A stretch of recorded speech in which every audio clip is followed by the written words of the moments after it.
Bismillahirrahmanirrahim. Assalamualaikum warahmatullahi wabarakatuh.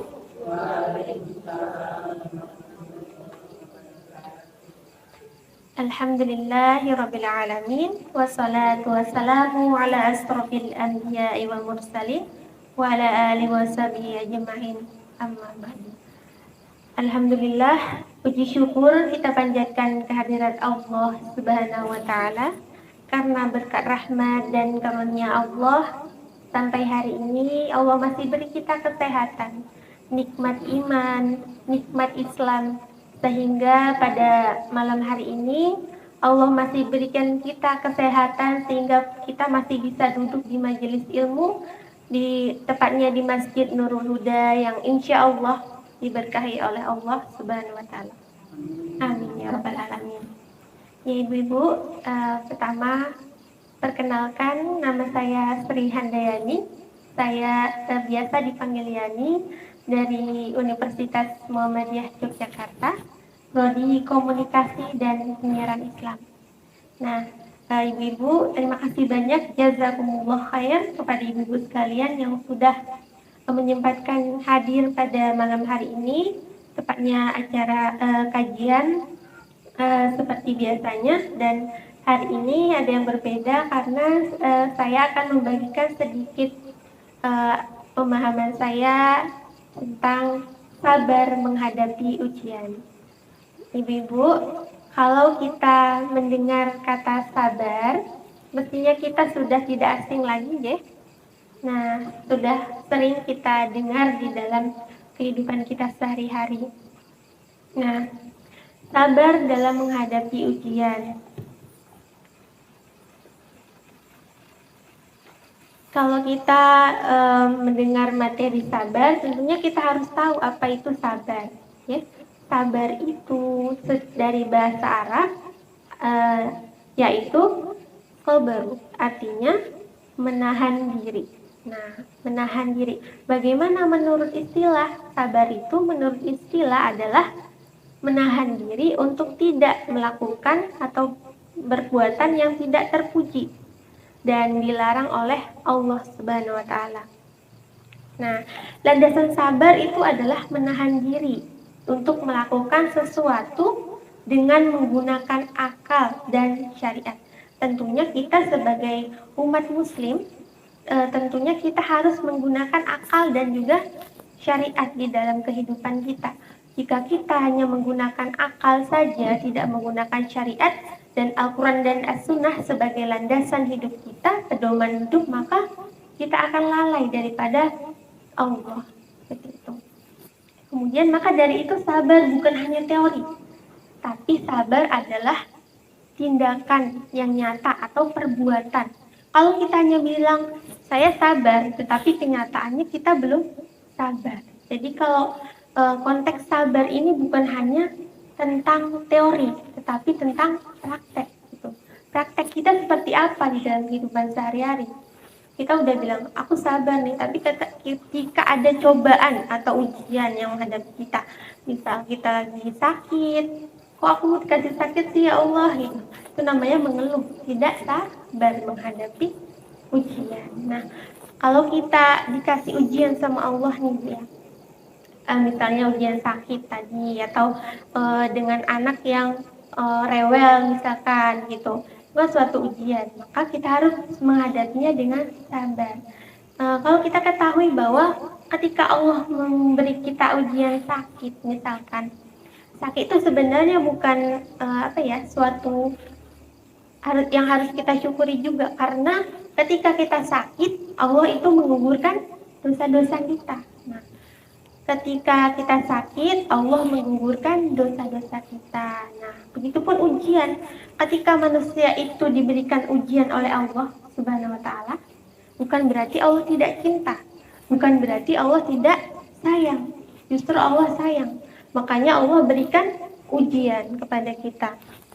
Nah, ujian itu sama seperti ujian kehidupan, itu sama seperti ujian level naik tingkat seperti orang kuliahan atau anak yang sedang sekolah.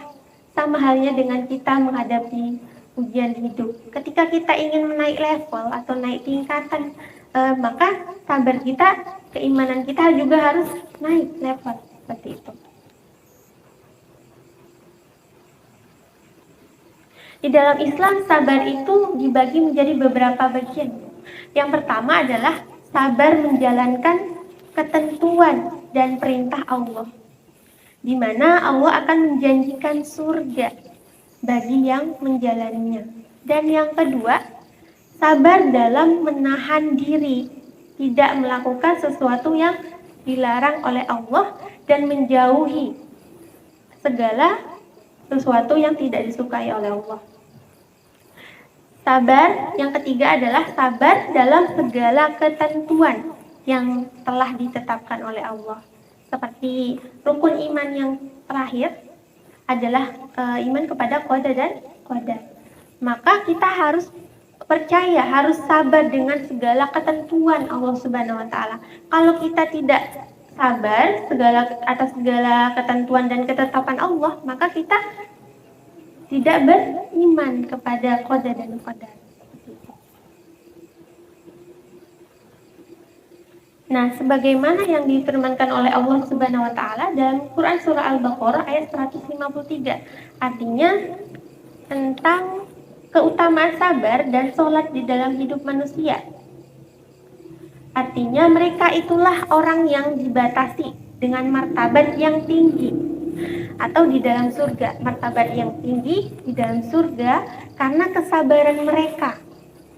Dan mereka disambut dengan penghormatan dan ucapan selamat di dalamnya. Maka ketika orang yang bersabar, maka insya Allah janjikan di dalam Quran surah Al-Baqarah ayat 153.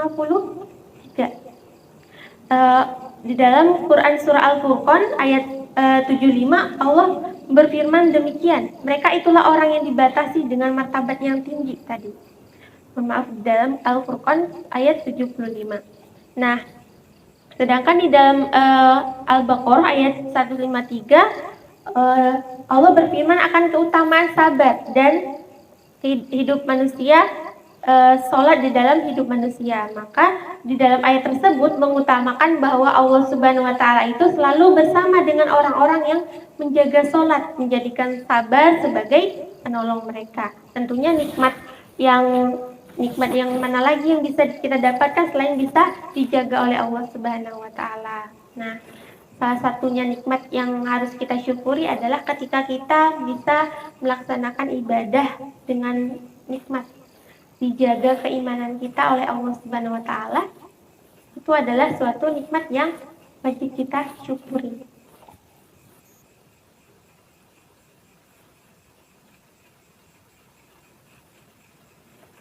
Kemudian di dalam hadis riwayat Bukhari nomor 1469, artinya barang siapa yang berusaha menjaga diri, maka Allah menjaganya. Barang siapa yang berusaha merasa cukup, maka Allah akan mencukupinya. Kemudian barang siapa yang berusaha bersabar, maka Allah akan menjadikannya bisa bersabar dan tidak ada seorang pun yang dianugerahi sesuatu yang melebihi kesabaran. Hadis riwayat Bukhari 1469. Nah, tentunya kita di dalam kehidupan kita, Ibu, tidak terlepas dari segala ujian, kesulitan. Nah, ujian itu bukan hanya sekedar rasa sakit, kesulitan. Maka harta yang Allah berikan kepada kita itu adalah sebagian dari ujian. Nah, sudahkah kita gunakan untuk hal-hal yang baik? Sudahkah kita sedekahkan kepada orang yang membutuhkan? Nah, jangankan harta yang berupa benda berharga, baju yang kita pakai saat ini aja nanti di akhirat akan dihisab oleh Allah Subhanahu wa taala. Baju yang ada di lemari kita begitu banyak. Itu apakah udah kita gunakan untuk hal-hal yang baik? Untuk kebaikan, untuk ibadah, apakah kita sudah gunakan? Coba kita cek lagi di dalam kehidupan kita. Ataukah kita cuma menggunakan baju itu untuk bertemu dengan manusia? Bukan untuk bertemu kepada Allah Subhanahu wa taala. Nah, nanti ketika kita di akhirat itu akan dipertanyakan sebagaimana kita udah menggunakan apa yang ada di kehidupan kita. Apa yang Allah berikan kepada kita semuanya akan dihisab oleh Allah Subhanahu wa taala. Nah, Ibu-ibu, segala ujian, segala kesulitan, kebahagiaan semuanya itu akan dihisab oleh Allah Subhanahu wa taala dan itu sebagai ujian juga kepada kita semuanya. Nah, demikian tadi mengenai sabar menghadapi ujian. Semoga Allah berikan kita selalu kesabaran yang banyak atas segala sesuatu yang ada di kehidupan kita. Misalkan ujian yang menimpa kita, Allah berikan keimanan yang tinggi kepada kita untuk selalu beribadah kepada Allah agar apa yang kita kerjakan selalu diridhoi oleh Allah Subhanahu wa taala. Ibu-ibu, demikian ceramah saya, kultum saya. Mohon maaf apabila ada kesalahan. Sesungguhnya saya adalah al-fakir ilmu yang sangat banyak sekali kekurangan dan kekhilafan. Sungguhnya kesempurnaan itu hanya milik Allah dan hanya kepada Allah saya mohon ampun. Wabillahi taufiq wal hidayah. Wassalamualaikum warahmatullahi wabarakatuh.